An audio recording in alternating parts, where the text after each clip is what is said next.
อ้เราหายอุ้มบ่ เอาวัวมาแม่ โอ้ยของแถมน้องใจเขานี่เด็ดสิไอ้อม ไปก็เลยไป เอาจุ๊บดูนะ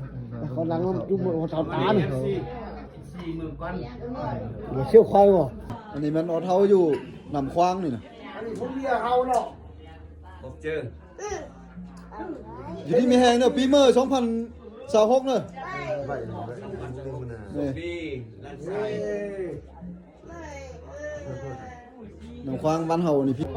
การกินดาวไห้นี่ก็เป็นประเพณีอันหนึ่งทุกคนนี่ถ้ามีบุญมีงานมีเบียกมีงานบุญบ้านเฮานี่ขาดบ่ได้ก็คือเราไห้กินรวมกันนี่มีความสามัคคี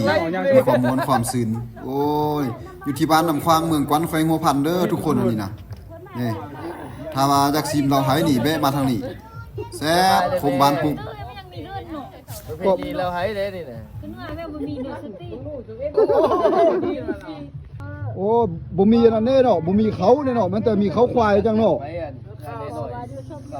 ซ่องอันน่ะดาสตาร์เลย เขาควายจังเนาะเอกลักษณ์เนาะเขาควาย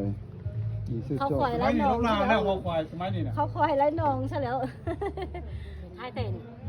แต่เอกลักษณ์จัง กินได้กินบ้านต้องไอ้นี่โอ้โห ควายแล้วควายนำ